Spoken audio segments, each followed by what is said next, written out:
Hi, thank you for joining us. So today we're going to be talking about sourcing ethical suppliers that are right for your business, and I'm joined by Rae. Hello. A little bit about me: I'm an ethical production consultant. I work with small, medium brands in sourcing ethical suppliers, also exploring their supply chains and looking after their production with their ethical suppliers for them. I'll let you introduce yourself, Rae. I'm Rae. I've got a business, FWP by Rae, and I design and produce basically ethically made clothing for women. And Rae and I have worked together on a couple of projects, which is why I think it's really great that she's joining me here today. But I really wanted to start by looking at what we mean when we say ethical, because we know that ethical and sustainable are words that are used a lot within businesses at the moment. And to put it quite simply, the way that the Good Trade have described it is ethical fashion is garment design, production, and distribution that focuses on reducing harm to people and the planet in the most ideal sense. It benefits those working along the supply chain and creates a better future for everyone, not just those at the top. Obviously, that is relevant to all business types, and it's not just fashion. I work a lot with fashion brands, but also home, accessories, and jewellery as well. These are just some statistics of why, if you're not already thinking about it, which I think most businesses are, of why we want to be thinking about ethical. Oh, sorry, I just realised the slides are there as well. So these are just some statistics that we encourage us to be thinking about it if we're not already. But I think really most of us are thinking about these things within our businesses. I think one really interesting one is the Global Sustainability Study 2021. 1/3 of consumers are willing to pay a higher price for environmentally friendly products. If anyone wants a copy of these slides afterwards, they can just ask as well, and I'm happy to email all of this over to anyone. Again, these are just a few statistics of why we want to be thinking about this for our business, not just because of actually really caring as well. These are really important things to be thinking about. And I've highlighted here that the home market is also increasing by 16.3% in 2020 from 2019. This just shows that consumers aren't just thinking about ethical practices and sustainability within fashion businesses. They are starting to think about it on a wider scale of all product businesses. Is it something that you found, Rae, that your consumers are more aware of? Yeah, definitely. I think that there's a price point as well. So I think that a lot of consumers at first worry that it's going to be a much more expensive purchase, but really, of course, it costs more to produce organic cotton over mass-produced generic cotton, but it doesn't have to be a huge price to pay, but it's a bigger price to pay, obviously, for the people who produce that. And I think that I have a lot of repeat business because I'm honest about how I make my products. I'm honest about how I check how, that I'm using organic cotton. I want to make sure that they don't offer me anything that isn't organic cotton and that we tick all of the boxes. And I sort of display that always to my consumer. So, and it's something that they've started to buy a lot more into. I mean, you're always going to have somebody that needs, because it's price point. And of course, nowadays, especially now, people are watching their purses, but it is definitely starting to become front of mind. Yeah, and I think one thing you just said, which is really key, is that honesty. It's about just saying, we'll talk a little bit about that, but just being transparent about the actual truth of where you're at on the process, I think is really important. Yeah. And really valued by consumers as well. Yeah. So this is just a reminder that there's no expectation for every business to be 100% perfect straight away. It's about putting the time and the effort into looking at what you are doing, where you can make improvements and the positive impacts that those have. Especially when you're a small business. I work with a lot of small startup businesses. Rae's a small business, would you say? Definitely. Micro business.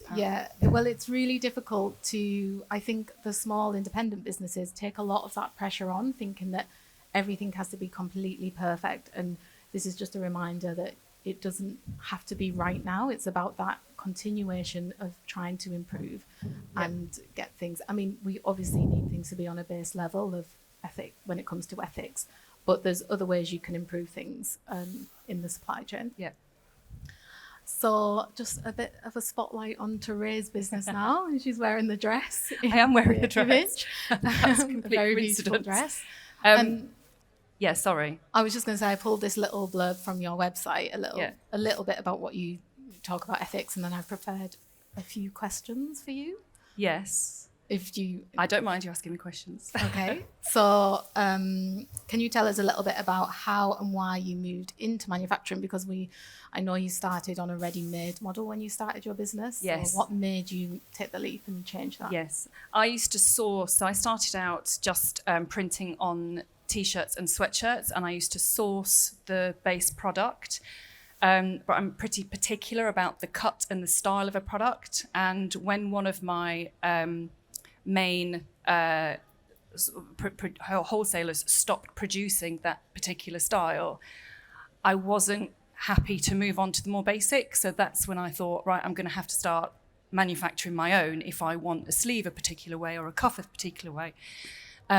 So I started on the journey of basically trying to find a manufacturer, but also an ethical manufacturer and somebody that ticked as many of the boxes that I wanted. And I did find one, and it was a really, really long process, but that was 3.5 years ago, and I had a little bit more time on my hands, though I could actually do all that research. But as I moved on and the business started to grow, and I realised I needed to find another factory and I wanted to do some other things, that's when it became a bit of a sticking point, because to source a good producer takes so much time, which I just didn't have because I needed to be physically producing rather than researching. And that's when I found Sara, and I found Sara through Elizabeth Stiles, actually.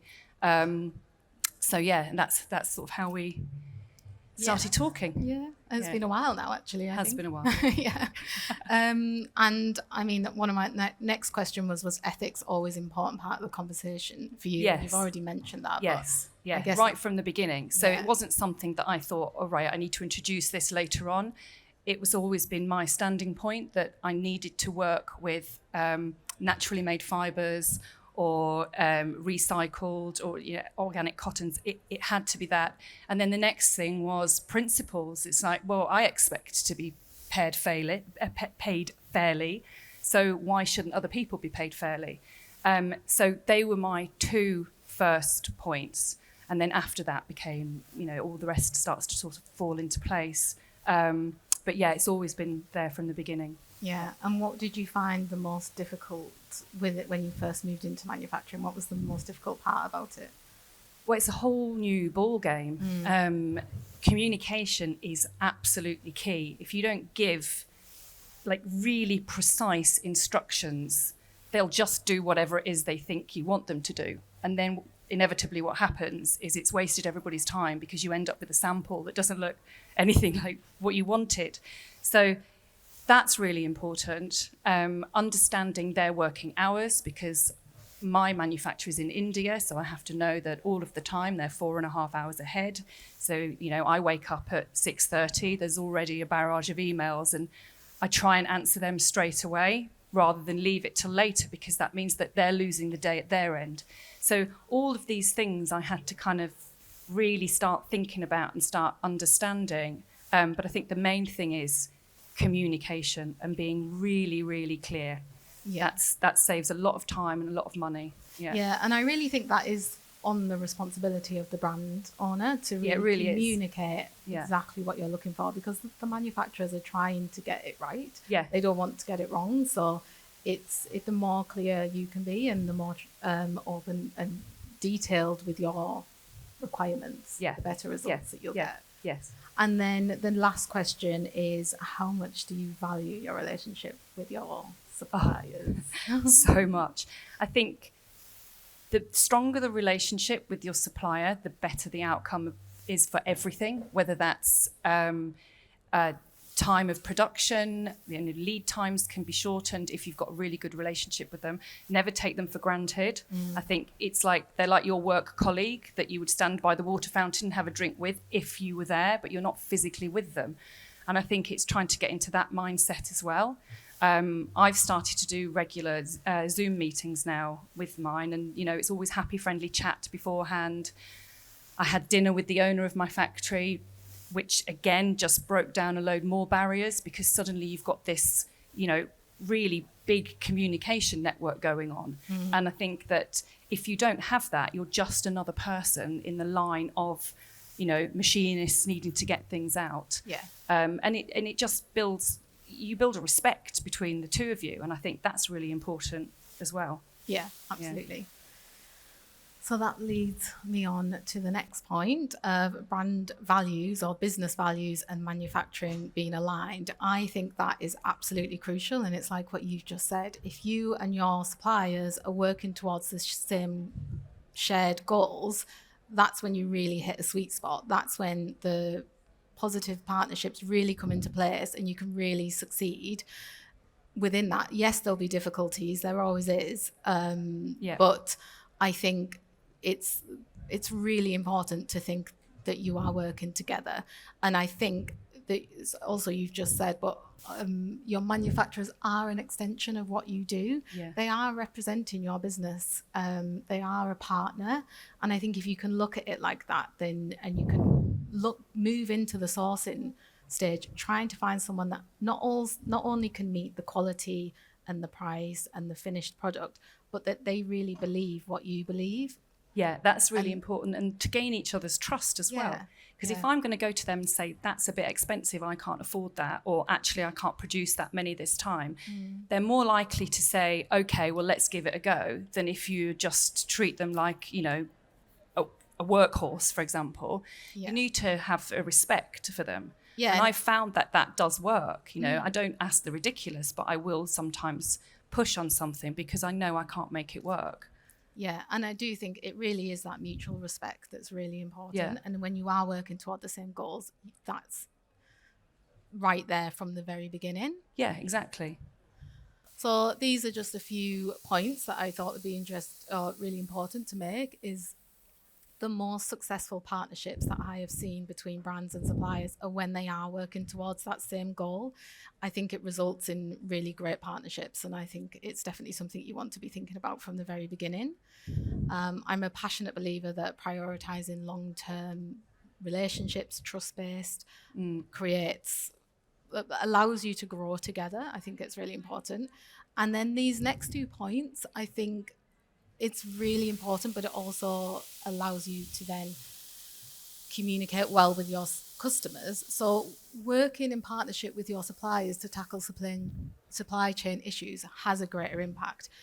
There may be a few issues in your supply chain. If you can be open with your suppliers and ask those key questions and say that you want to work with them to improve that, then you'll get better results. Yeah. Does that make sense? I think. Definitely. Yeah, I think it's really important. And also doing that work now will provide you with the knowledge that you need to confidently communicate where you're at with your consumers. And I think that's really, really important nowadays, to be able to say, look, this isn't perfect. This is what's maybe not exactly right, but this is where we want to improve, and this is what we're doing about it. I think there's no hiding away from that now. No. I think you just have to be completely open and honest. Yeah, agreed. This is just something I pulled from a report by the WFTO, and it's just there to highlight the point that we're making, is that when you as a business and your suppliers are working toward the same shared goals, which in most cases, fair trade buyers and fair trade suppliers are working towards those same set of principles and goals, you get better relationships and positive outcomes. So just these stats, some of the stats that came out with the pandemic, and we know across the industry there was a lot of cancelled orders, there was a lot of job losses, but really this wasn't reflected within the fair trade industry, which I think highlights that point really perfectly. Yeah. And because I come from a fair trade background, that's what most of my manufacturing experience has was definitely started in fair trade, and I still work with a lot of fair trade suppliers now. I thought it'd be really interesting just to look at those 10 principles within the WFTO, because if we just take out the ones that are specifically for fair trade, like 1 and 3, look at number 2, traceability and accountability. Number 4, fair payment. 5, no child labour, no forced labour. Number 6, no discrimination, gender equity, freedom of association, good working conditions, and respect for the environment. This isn't anything that we all don't already want to see in our supply chain. I mean, you would expect that from your manufacturer. Yeah, absolutely. And I have all the certificates, so I make sure that they send me their updated audits, so which I actually just got. I was like, oh, talking on stage, better get make sure. And I read through it properly. And if there was anything, there wasn't actually anything that stood out. But I know that the youngest person that works in the factory is 25. I know that they start at 9:30 and they finish at 5:30, and sometimes there's overtime. So all of those details are laid out. They did the audit was done under a visit where they just turned up. So there was no, they didn't sort of schedule it or anything. And they pulled in, I think, 10 men and 6 women and interviewed them and asked them all these questions. And it's all laid out in the audit. So you can get all of that paperwork. And then you have the same for the fabrics that they use. You can get all the information. All you have to do is ask, and they basically have to deliver. And if they refuse to send you something, you basically know it's somebody you don't really want to be working with if they've got anything to hide. Yeah. So, and they tick all of those boxes. So, yeah. So I think if you're looking at moving into manufacturing, and it's not something you do already, and you want to think about what do I look at within the supply chain, then these are a great set of principles to apply to your own supply chain, and these are the areas. Because the reason those principles are there is because they're highlighting the issues in the industry. So it's actively working against some of the issues in the industry. Yeah. And I just think it's really important to highlight you do not need to be fair trade to act in a fair trade way. I definitely work with suppliers that follow that, but not all the suppliers I work with are fair trade certified. Yeah. This one. And this is more of a consumer facing thing to think about, but when you actually talk about what you're actually doing to your customers rather than using that broad terminology. Yes, we might want to use the word sustainable, ethical, because it does well in SEO. I'm not really an expert on SEO. They perform well, but we don't want to rely on them. I think there's such an awareness of greenwashing that when we use those words and don't back it up with actual information of what we're really doing, that's when we fall short. So I think if you have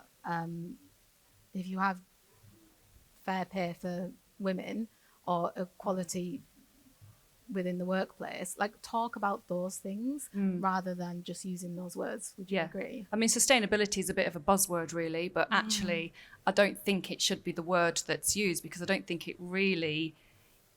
anything like this can be fully sustainable, but it's been ethically produced and it's been produced under fair pay. And I know that the cotton is organic cotton, and I know that it was woven at the mill on site. So I know that there was no outsourcing, because that's another thing to check as well, is that a factory can take on an order, but a lot of them can actually outsource. So what they do is they send it off to be made at another factory. And those are the other sticking points that need to kind of be looked into as well. Massively. Yeah. I think really we are talking on like the very entry level stuff, and because it's so complex within the industry. But yeah, exactly. If you say this is a sustainable dress, it's like, what does that mean? Well, exactly. Talk about what you are actually doing. And that it's so much more informative, and I really understand what I'm buying when I hear. Yeah, and it helps to know about fabrics as well, actually, because there's different levels of organic cotton. GOTS is the top, which is the one I always ask for, which inevitably is the most expensive. But then you have I can't even remember the names of them all now. I just go for GOTS. But there's different levels of it. So I think that's the kind of things you need to be looking at. And if a garment says it's got 20% organic cotton in it, okay, well, what's the rest? Who made it and were they paid? This is the whole thing with H&M and the greenwashing. it's 20% organic cotton, but it costs £12. Somebody's not getting paid somewhere. And it's that kind of thing to look at, really. It's just sort of going through the checklist, really, and making sure everything's been covered off. And we were actually having a conversation before this about, if you don't mind talking about it, that shirt that you have.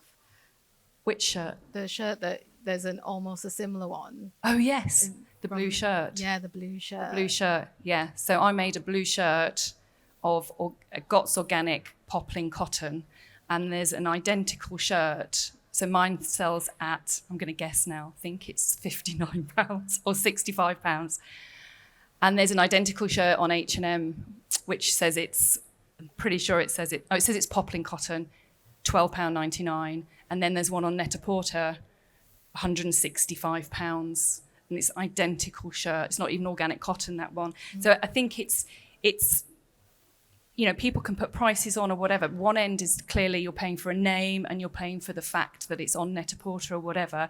The other one is, it's obviously been made from standard cotton where there's been lots of chemicals and pesticides, and somebody's not really getting paid to make it, but the money is going into a very rich man's pocket. And it's those principles, I'm trying to find that middle ground where, trying to be as ethical and obviously fair trade as possible, and with a price point that actually suits the consumer as well.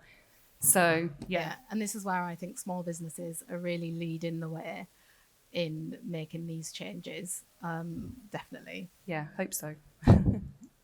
And this is just a really simple example of what I was just saying. You might say that you are a brand that's about women's empowerment. Is that reflected in the practices you take within your business? I think this is a good exercise for any business to do. Perhaps just look at your brand values and then look at your business practices and just make sure that they align, because I think it's really important. But what I would say is, don't panic if they don't. It's about giving yourself that information now and using that to allow you to make more informed decisions going forward. And then, so Rae and I have worked on 2 projects together, and I thought it'd be quite good just to look at, if you don't mind talking about both of those projects. No. And why you decided to sort of get help with them. And we can look at just quickly like what worked and what didn't work. Yeah. So the first project I worked on with Sarah was, it was the first time I was going to be going from knitted textiles into woven textiles, so from T-shirts and sweatshirts into blouses and dresses. And the factory that I was working with wasn't right for that, so I needed to find another, and I just did not have the time to start researching. And this is when I approached Sarah, and I basically gave Sarah all of the information, everything that I needed from the factory, exactly what it was that I was doing, and Sarah basically started to look. We found really fabulous company, actually, part of WFTO. They made some beautiful dresses. The problem was, where it kind of fell down a little bit, is that the owner, who was herself Indian, lived in the States, and the factory was in India. And she was so protective of her business that there was no communication allowed directly with India. It all had to go through her. So inevitably what that meant was she was 7 hours behind and India are 4.5 hours in front. So anything I needed to talk to her about or communicate to the factory about the process of the production of the product had to go to the States first. So by the time she woke up and got all of my details, India were closing. So it added another day every single time. So what was a 6 to 8 week sampling turned into nearly 3.5 months before we could even start production. So I ended up in a massive tiz because I wasn't going to get stuff in time. And it's probably one of the reasons that I started to have to look elsewhere, because I just couldn't work under those time constraints. So I think that was quite a learning curve, wasn't it? I think that having everything, at least on the same continent, is probably preferential to having them all dotted all over the world. Yeah. And then the second one is I'm moving into knitwear. It's simply just because the girl who works with me, she is actually a knitter and a crocheter, and she makes these incredible scarves. But it was just going to be too costly for her to do them and too time consuming. And so I asked Sarah if she could find me a producer that was, again, ethical, fair trade, possibly women's collective or whatever. It had to be all natural wool. I wanted it 100% wool, but it had to have a certain feel and look. I mean, I was asking the impossible pretty much, wasn't I? I know it was just like... And then Sarah found somebody, and they're not launched yet. They're very, very simple. I think we're all going to need them this winter because we can't put the heating on. Yeah. But and they're in production now, hopefully for the end of September. So yeah, that so far has been smooth. Yeah. And I think something really good about them is that communication, and that's where it fell down on the other one. And I think that just highlights how important I don't think the communication necessarily fell down. I just think that the time, I mean, it was painful. It was just, and especially when you're a small business and you don't really want to push too hard anyway, because we had COVID as well in amongst that, so that didn't really help. But I think it's everybody in one place, no outsourcing. Yeah, because it was that communication channel that just didn't work. It didn't because work. It had to go back and forth. It had to go in a triangle. Yeah. You need it straight like this. Yeah. And these are really, I would say these suppliers really share your values. It's all hand knitted, it's WTO certified. And they turned things around when for the first sample that came, it was too heavy. I knew that it was going to be too heavy around the neck for people to wear. It was going to be too heavy to post. They basically came back and said, okay, we can sort that by making it, 4-ply rather than 5-ply. We can do a looser step, whatever. And it came back perfect. So it was a much smoother process so far. I haven't got them yet.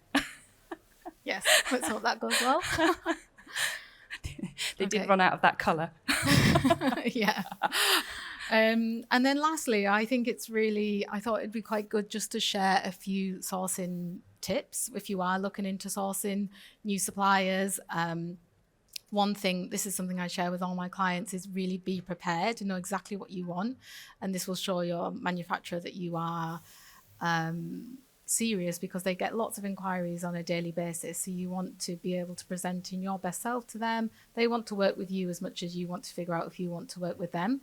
Have some images and references ready to share, your designs, tech packs, mood boards, so that they've got some sort of visual that they need to, so that you can both be on the same page. Yeah. I think the other thing as well is be prepared for them to only do so much until they start seeing some commitment, whether that's a purchase order. I found they move a lot quicker once a purchase order's gone through, because it's a commitment that you're going to give them some money. Yeah. There's that trust there. You've got to build that trust. Yeah. I mean, it's not so much anymore. I can get a couple of samples before I have to put a purchase order through. But at the beginning, they're a bit like, that's a lot of time and effort and money that they've gone to produce you a sample. And then for you to kind of turn around and go, actually, no. Yeah. It's quite a big thing. Yeah. So I think that you kind of have to be willing to. And the other thing that I've found is that I've now started to work with a pattern maker in the UK to cut out that toing and froing so much, because if they get something a bit wrong because you've missed out, I don't know, a certain something here in the cuff or whatever, it just adds more time. Yeah, so you feel more prepared when you're going to them. Exactly. Yeah. Well, this is my first test of doing that, so we'll see how that goes. And the next one is keeping on top of your conversations. I don't know if many of you have sourced from multiple suppliers. It can get overwhelming. I use WhatsApp, I use email, I have phone calls, all sorts of communications, and I have a record of every conversation in one place so I can check my progress. And then one that I think is the most important one is be willing to walk away if the values don't align, because there's so much potential time wasted if you get 3-6 months into it and it just doesn't work. sourcing takes time, but be willing to walk away if it's not right. Narrow your search and know the regions, fabric, skills that you're looking for. There might be a specific part of the world where you'll get better results if you're looking for, I don't know, like wooden crafted products. It doesn't have to be fashion. And know your target price, but keep an open mind. And yeah, I think that's a really important one. Know what you're working towards, but almost don't only work to that. You have to have maybe a range that you're willing to go to. Yeah, you have to be a little bit flexible. Well, we've had another example, haven't we, working together where I wanted to try and find a manufacturer in Europe. So I just wanted to sort of research that, see what the price points would be. Maybe it could shorten my lead times. Shipping's going through the roof. Maybe it could bring the costs of that down. It was just more of a kind of try and explore. And Sarah did a lot of research. And so far, because of the relationship I have now with my current factory, and I was never going to pull work out of them, I just wanted to try and sort of work with two. I'm kind of better where I am at the moment, and that's just based on MOQs, price point. It might be a little bit cheaper, but my MOQs go up, so it's just not worth it, if you see what I mean. All of those kind of things. But it's great because Sarah just sent me a spreadsheet with everything on, and I just went, no, explore, no, and then it's narrowed down, and then she'll, just waiting for a couple more, and and that gives you peace of mind as well. Because I wouldn't have had time to do any of that, and I wouldn't have really known where to start. I think I was lucky when I found the two producers myself that I did find, and outside of that, it's like you're just picking away. So. And then when we start to think about ethical practices when we're sourcing, these are, again, I just want to say these are like your first steps, the intro level of what you want to be doing when you're having that conversation. But research the certifications and memberships they're a part of, always get dated, up-to-date copies of those. You mentioned this at the beginning, but get the audit reports and really take time to review them in detail as well. I mean, I've looked at audit reports where they only, all the garment workers are women, and it's only men in leadership roles. And I was working for a brand that's very strong on women's empowerment. So I was like, by taking the time to look at that, is this what you want to be doing? Is this who you want to be working with when your brand value is that you are about empowering women? So take the time to look at that. And I think a lot of small businesses that I've worked with are almost a bit nervous to ask for those audit reports. And I would say just don't be, like a big brand would ask for them. So usually they've been done, someone else has paid for it to be done. You can just ask for a copy, and most manufacturers would be happy to share them with you. They should have one anyway. Yeah. Look at who else they're working with. If you can get that information, sometimes that's quite insightful. It's not something to completely rely on, but I think it's a good practice. And then start the conversation from the beginning. Have an open conversation with your supplier about ethics from the very beginning. Again, I've worked with people where they've kind of brought that in towards once they've done all the other work, and it's not quite right. So then they have to start from the beginning. So have that conversation. And then here are just some helpful questions. If you're not sure how to start doing the research, I think some of these questions, rather than asking a vague question around ethics, you can ask more specific questions. How are wages agreed? What are the set working hours? What is your policy around overtime? This really shows that you're being serious to get that information. Obviously, we need to be looking at evidence in this as well, but I think these are great entry-level questions to start speaking to your manufacturers and discussing ethical practices. And again, know your non-negotiables and where you are willing to compromise. This is a little exercise you might want to do before you move into sourcing. But again, it depends on your business values, your brand values. Mine might be, say, my manufacturer must pay a living wage, and I can compromise on the location. Whereas another business might say, well, actually, we only want to manufacture in the UK, so that's a non-negotiable for us. It's not like there's a right or wrong. It's about what's really representative of your business. And then where can you compromise to make sure that you do find the right manufacturers for your business?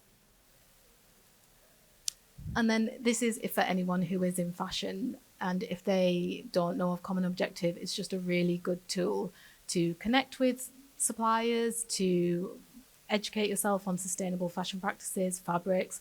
It's just a great platform, so I wanted to give it a little shout out.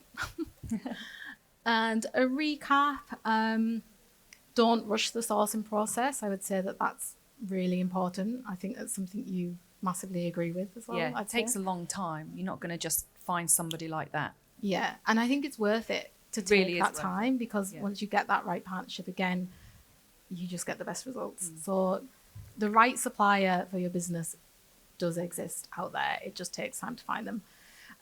Pay attention to the values from the beginning, investigate the full supply chain, and build positive partnerships with your suppliers. I'd say that that's general recap. And I've got a free guide to ethical manufacturing, so you can get in touch with me if you want one. And that's it. Thank you. And thanks, Rae, for joining me. But thank you for It's a listening. So I'm not sure at all what time it is. So if there's any questions, if you've got time for questions. No questions? Okay. Well, then I think I'm going to hang around for a little bit anyway. So if anyone wants to come up to me and ask any questions, I'm happy to answer them. Thank you. Thank you.